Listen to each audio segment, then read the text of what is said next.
খুবই সুন্দর লাগছে। দেখো বন্ধুরা, আম পোড়ার শরবতটা তোমরাও 2 মিনিটে বাড়িতে বসে বানিয়ে ফেলতে পারবে। হ্যালো বন্ধুরা, কেমন আছো তোমরা সবাই? আশা করি তোমরা খুব ভালো আছো, আর আমিও খুব ভালো আছি। আবার একটা নতুন ব্লগ ভিডিও নিয়ে চলে আসলাম তোমাদের সাথে। আশা করি তোমাদের ব্লগ ভিডিওটা খুব ভালো লাগবে। তো তোমরা তো থাম্বনেল থেকে আগেই বুঝে গেছো যে কিসের ভিডিও দিচ্ছি। তো চলো তাও আমি একবার বলে দিই। তো আজকে আমি আম পোড়া শরবতের রেসিপি তোমাদের সাথে শেয়ার করব। তো চলো তোমরা দেখতে থাকো ভিডিওটা। এই দেখো বন্ধুরা, ফার্স্টে আমি আমটা পুড়িয়ে নিচ্ছি গ্যাসে। তো তোমরাও এইভাবে আমটা পুড়িয়ে নেবে ফার্স্টে। এই দেখো আমার পুরানো হয়ে গেছে আম দুটো, দেখো পুরো ভালো করে পুড়িয়ে নিয়েছি। তোমরাও এইভাবেই পুড়িয়ে নেবে। তো এবার আমি এই খোসাগুলো ছাড়াবো। তো চলো ছাড়িয়ে আবার তোমাদেরকে দেখাচ্ছি।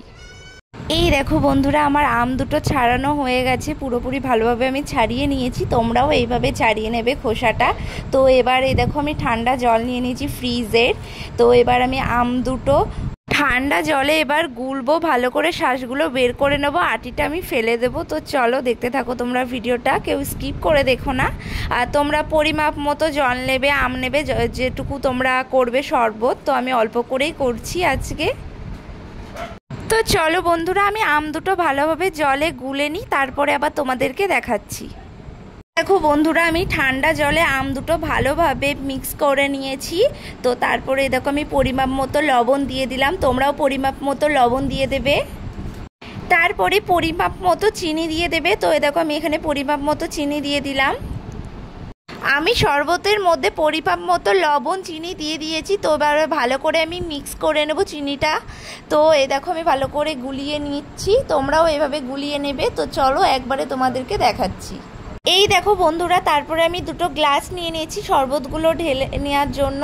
তো তারপরে এই দেখো আমি গ্লাসগুলোর মধ্যে বরফ দিয়ে দিচ্ছি, তোমরাও এরকম বরফ দিয়ে দেবে। এবার আমি আম পোড়ার শরবতটা ছাঁকনির সাহায্যে ছেঁকে নেব, তোমরাও এভাবে ছেঁকে নেবে। এই দেখো বন্ধুরা, ফার্স্টে আমি জিরেটা ভেজে নিয়ে গুঁড়ো করে নিয়েছি, সেই জিরের গুঁড়োটাই ছিটিয়ে দিচ্ছি ওপর দিয়ে, কারণ খেতে আরও খুবই সুন্দর লাগবে। ফাইনালি আমার আম পোড়ার শরবতটা পুরো কমপ্লিট হয়ে গেছে। এই দেখো তোমাদের বাইরে এনে আমি দেখাচ্ছি ভালোভাবে, পুরো আম গাছের পাশে নিয়ে দেখো কত সুন্দর লাগছে। এই দেখো বন্ধুরা, আমার আম পোড়ার শরবতটা পুরো কমপ্লিট হয়ে গেছে। তো এবার আমি খেয়ে দেখবো কেমন হয়েছে। তো খেতে কিন্তু খুবই ভালো হয়েছে বন্ধুরা। তোমরাও এরকম আম পোড়ার শরবত বাড়িতেই বানিয়ে খেতে পারো এই গরমে।